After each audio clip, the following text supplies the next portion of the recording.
Oi, gente, vamos à resolução de mais um exercício de física, ok? Nesse tipo de questão, nós vamos trabalhar com calorimetria, certo? Analisando o gráfico da quantidade de calor em função do tempo. Vamos lá, é uma questão adaptada da Universidade Federal de Pernambuco.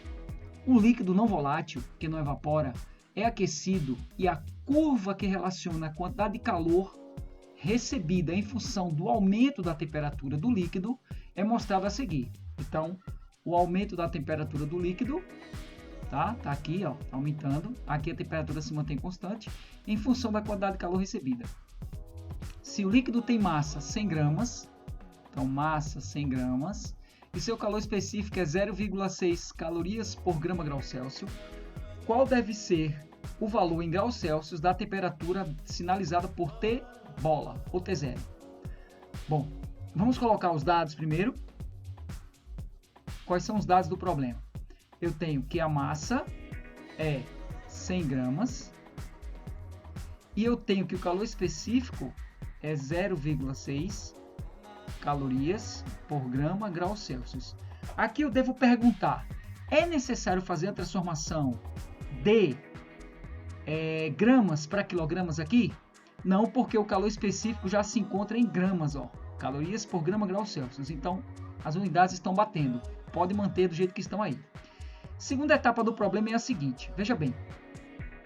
Esse gráfico aqui, ele tem uma reta inclinada e depois uma reta horizontal em relação ao eixo X, eixo das abscissas, que aqui é denominado de quantidade de calor Q, medida em calorias. Observe que a temperatura da substância vai aumentando e depois aqui ela está mudando de fase, sendo que ele diz aqui que esse líquido não evapora. Se ele não vai evaporar, significa que na situação que nós vamos analisar, nós só vamos considerar o problema deste ponto daqui até este, certo? Ou seja, todo o calor trocado nesse ponto aqui.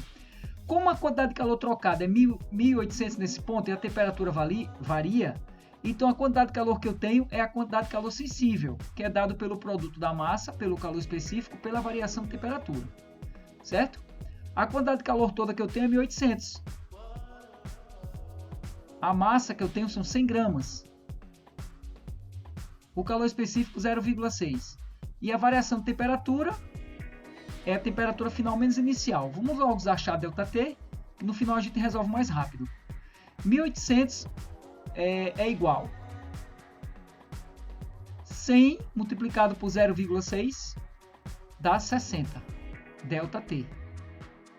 Está multiplicando, passa para lá dividindo. Então aqui vai ficar 1800 dividido por 60 é igual à variação de temperatura. Esse zero corta com esse, se não desse para cortar, você dividia direto. 180 dividido por 6 dá 30. 30 é igual à variação de temperatura. Mas não é a variação de temperatura que ele quer. Ele quer a temperatura T0, denominada aqui por T0.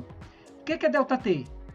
ΔT é temperatura final menos a temperatura inicial, não é assim? Muito bem, então ΔT eu já sei que é 30. A temperatura final que ele quer, ó, começa aqui, porque é aquecimento, né? Então a curva vai fazendo isso, vai saindo daqui para lá. Temperatura inicial aqui que ele está no trajeto é 20 graus e a temperatura final que ele quer. Então a temperatura final que ele quer, que ele chamou de T0 ali, menos a temperatura inicial é 20. Certo? Então, agora nós fazemos o cálculo. Fazendo o cálculo aqui, nós temos que T0 menos 20 é igual a 30. T0 é igual a 30, passando menos 20 para o outro lado, mais 20. O que nos vai dar que T0 é igual a 50 graus Celsius. Certo? Então, esse é o valor de temperatura.